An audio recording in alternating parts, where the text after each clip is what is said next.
سفارش کے سلسلے میں سوال ہے کہ جو ایصال ثواب کا سلسلہ ہے والدین مرحومین کے سلسلے میں خصوصاً اس کی کیا صورت ہے، کیا طریقے ممکن ہیں اور شرعی طور پر کس حد تک ثابت ہے؟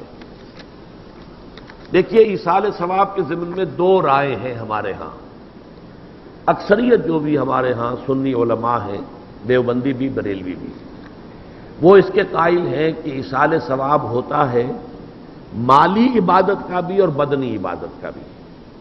بدنی عبادت یہ کہ آپ نے نفل پڑھے اور کہا کہ اللہ ان نوافل کا ثواب میرے والد مرحوم کو، والدہ مرحومہ کو یا کسی اور کو پہنچا دے، یہ ان کا موقف ہے اور وہ مانتے ہیں۔ خیرات کریں اور خیرات کا کہیں، کسی کی بیوہ کی مدد کریں اور کہیں کہ اس کا ثواب اس کو اللہ تعالیٰ ان کو پہنچا دے۔ ایک موقف یہ ہے، وہ زیادہ تر ہمارے ہاں جو اہل حدیث حضرات ہیں ان کا موقف ہے۔ تو میں اگرچہ اس معنی میں کہ میں اہل حدیث مسلک سے متعلق نہیں ہوں، لیکن یہ اس معاملے میں میری رائے وہی ہے، وہ یہ ہے کہ بدنی عبادت کا ایصال نہیں ہے، مالی عبادت کا ہے۔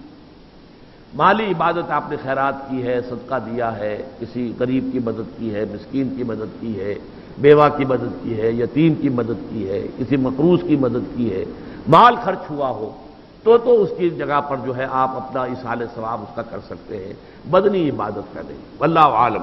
اب اس میں یہ کہ آپ جس پر چاہیں عمل کر لیں، لیکن یہ جو ہم کرتے ہیں اس کے لیے محفلیں منعقد کرنا اور قرآن خوانیاں ہونی، یہ سب بدعات ہے۔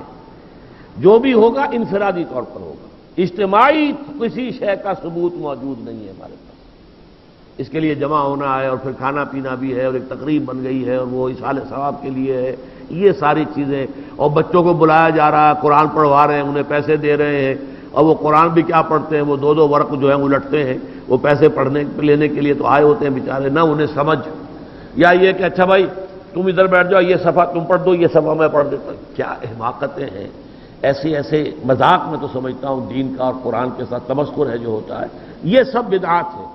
البتہ ذاتی سطح پر آپ نے قرآن پڑھا، اب صبح کے وقت تلاوت کی، اس کا ثواب کسی کو پہنچا دیا، تو جو پہلا مسلک ہے اس کی روح سے جائز ہے۔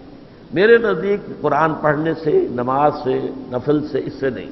البتہ مالی جو بھی خیرات ہیں، صدقات ہیں، تو اس کا ایصال ثواب ہو سکتا ہے۔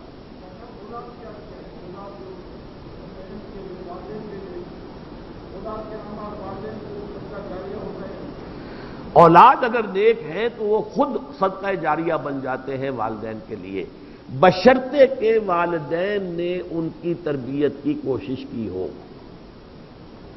اگر کسی کافر کا بیٹا مسلمان ہو گیا ہے تو اس کافر کو تو اولاد سے کچھ نہیں پہنچے گا، لیکن کوئی شخص مسلمان تھا، اس نے اپنی اولاد کی تربیت بھی اچھے طریقے پر کی ہے، اب یہ جو اولاد نیکی جو کرے گی تو اس سے اس کا بھی ثواب اس کو پہنچتا رہے گا، یہ صدقہ جاریہ کہلاتا ہے۔